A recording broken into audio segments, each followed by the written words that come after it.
হরমুজে ফের জাহাজে হামলা ইরানের। যুদ্ধ বাকি জাহাজে, আপনাদের জানিয়ে রাখি, জ্বালানি বাকি জাহাজ লক্ষ্য করে গুলি হরমুজে। ইরানের রেভলিউশনারি গার্ড কর্পের বিরুদ্ধে গুলি চালানোর অভিযোগ।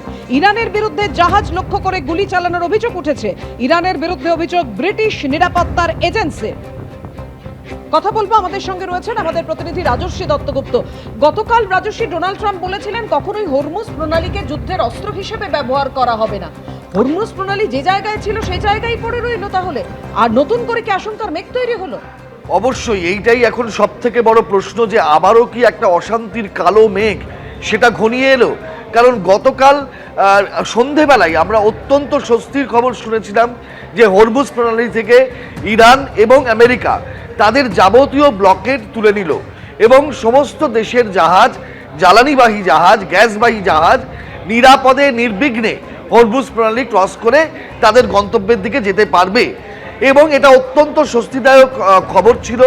সারা বিশ্বে বাণিজ্যের দিক থেকে, জ্বালানি তেলের দিক থেকে যে সংকট তৈরি হচ্ছিল, সেখানে এটা অত্যন্ত স্বস্তিকর ছিল এই সংবাদ। তারপরে আজকে যে খবর এই মুহূর্তে আসছে সেটা অত্যন্ত অস্বস্তিকর এবং আবার অশান্তি ঘনিয়ে আসছে, এটাই কিন্তু সংকেত করছে এই খবর। যেটা বলা হচ্ছে, একটা ব্রিটিশ ম্যারিটাইম এজেন্সি রিপোর্ট করেছে যে একটা ট্যাঙ্কার, তেলবাহী ট্যাঙ্কার, সেটা হরমুজ প্রণালী দিয়ে আসছিল। ওমান থেকে 37 কিলোমিটার বা 23 মাইল নর্থ ইস্টে, উত্তর পূর্ব দিকে যখন সে ক্রস করছে প্রণালী, তখন ইরানিয়ান গানবোট থেকে গান ফায়ার শুরু হয়।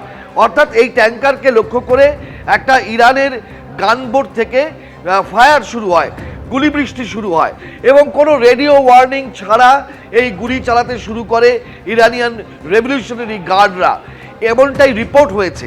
এবং সেই ট্যাঙ্কারের যিনি ক্যাপ্টেন, তিনি তখন মেসেজ দিয়েছেন, অর্থাৎ বার্তা দিয়েছেন, যেখান থেকে এই ব্রিটিশ ম্যারিটাইম এজেন্সি তারা এই রিপোর্টটা জনসমক্ষে নিয়ে এসছে, যে আচমকাই কোনো পূর্ব বার্তা ছাড়া ইরানের রেভলিউশনারি গার্ড যারা ওই হরমুজ প্রণালীতে নজরদারি চালান, তারা এই ট্যাঙ্কারবাহী জাহাজ যখন পাস করছিল তাদেরকে লক্ষ্য করে গুলি চালাতে শুরু করেন। তারা কেউ আহত নিহত হননি, এমনটাই জানা গিয়েছে ট্যাঙ্কারে যারা ছিলেন। কিন্তু কেন এই গুলি বৃষ্টি, কেন আবার ইরান এই রকমের আঘাত শুরু করলো, যে খবর আসছে সেটা তো আবার সেই অশান্তির প্রবণতা, আবার সেই হরমুজকে সামনে রেখে এই দর কষাকষি, সারা বিশ্বজুড়ে একটা অশান্তি আবহ এবং বাণিজ্যের ক্ষেত্রে একটা অত্যন্ত সংকটের পরিস্থিতি। সেই প্রশ্নটা যেটার উত্তর খোঁজা হচ্ছিল, যেটা বারবার নিরসন করার চেষ্টা হচ্ছিল, যেটা গতকাল প্রায় নিরসন হয়ে গিয়েছিল, সেটা আজকে আবার 24 ঘন্টা পরে একই জায়গায় ফিরে গেল। ধন্যবাদ তোমায় রাজস্বী।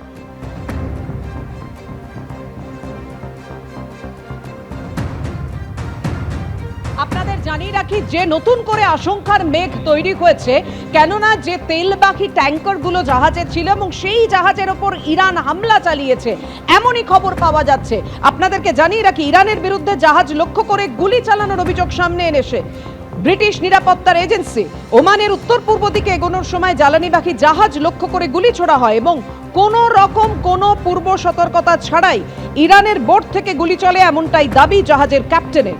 জাহাজ লক্ষ্য করে গুলি চলল, সবাই সুরক্ষিত রয়েছেন, দাবি ক্যাপ্টেনের।